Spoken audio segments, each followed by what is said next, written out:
We all know Austin is an animal loving city, and a lot of people are stepping up to the plate to foster homeless animals during this pandemic. We wanted to check in with Frances Jonan, who is the president and CEO of the Austin Humane Society, and the shelter manager there, Sarah Hamill. And you guys have two friends. Sarah, who's with you? I have Bear. He's a senior Chihuahua that's been with us for a little while, looking for a new home. And Frances? And I have Boo. This is Bear's brother. So we're hoping to find them a home together. Also a little senior. Oh, they're very cute. Well, tell us, I'll start with you, Sarah. How have the procedures and plans to adopt pets at the Humane Society changed since the pandemic started? We have changed almost the entire way our adoption department runs. It's actually been really cool because there are things that we have changed that I honestly hope that we carry on after the pandemic is over. You know, we've always kind of talked about, we wish we could go paperless and it would be so much better to streamline that process. And you know what? In a matter of about 24 hours, we figured out how to do that. So we are doing a lot of virtual visits. We're telling people we're kind of available, we're open. We're just not allowing people in the building.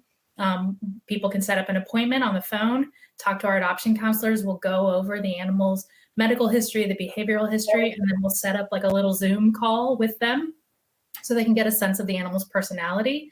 And then we're letting people know we're really encouraging them to think about it as like a 2-week foster trial period. And if it goes well, then we'll finalize the adoption. And if for whatever reason it's not a good fit, they can bring the animal back here and we'll work with them to find somebody who is a good fit.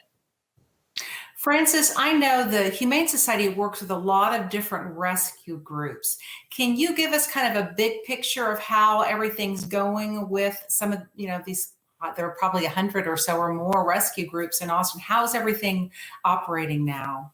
I feel like definitely initially there was such a scramble to figure out how do we continue to operate? How do we continue to stay safe, but still save lives? And so most folks, I feel like now are settling into, okay, this is how we're going to operate. This is the new norm. And so luckily, we've not really had to introduce anything too wild to any of our partners. So when we're talking about you're leaving the animal in this space for us during intake versus coming in and seeing us and being right there with us, everybody's on board. And so I think it feels to me like everyone is syncing up. This is the new norm and we're going to make it work. So many people in Austin want to give back during this time. It makes us feel better. What do you guys need at the Austin Humane Society? Do you need more foster parents to come in and take the dogs and cats home? We're asking folks to come in and do a foster to adopt. So make a temporary, possibly permanent commitment to an animal because we still need to save lives. And our program is definitely slowed down. So our adoption numbers, unfortunately, are a little lower than they are normally. So we want people to know that we have figured out a system that is safe for our staff and it's safe for the community. And it's going to save animals' lives. And beyond that, we're putting these animals into the community at a time when there's a lot of isolation, loneliness. Some folks need a little hope. And that's what we're here for. That's what these animals really do for families, individuals, and the community. I know that my dog Ruthie, who's in the background, has been with me like nonstop, glued to my side every time I do an interview. This was an appropriate one for her to be part of, but you're right. When we're working from home, our pets bring us so much comfort. Sarah, how have the day-to-day operations as far as caring for the animals change at the Humane Society? I think that the biggest change for us in terms of daily care is we ended up suspending our volunteer program.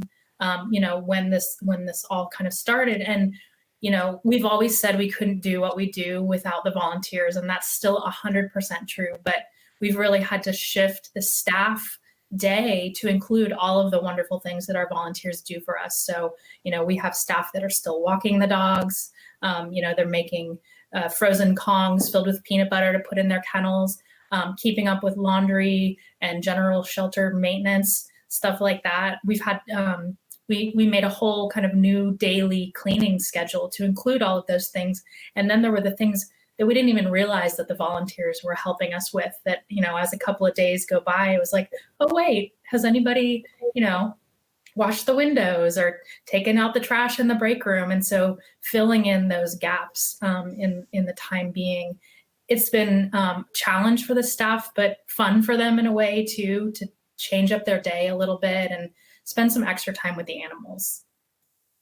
Final question for you, Frances.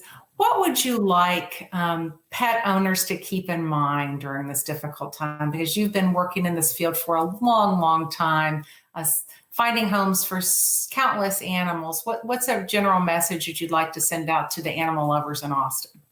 I think at the Austin Humane Society, we want everyone to continue to have hope. We feel very hopeful because we're still able to save animals' lives, and we want everyone out there to feel hopeful with their pets. And if they don't have one, think about getting one, because they do bring hope to our lives, something we really need right now. We sure do. Well, Bear and Boo, Frances and Sarah, thank you so much for your time today. And thank you for all you do to find homeless animals forever homes in our community, and take care. Thank You too. Thanks.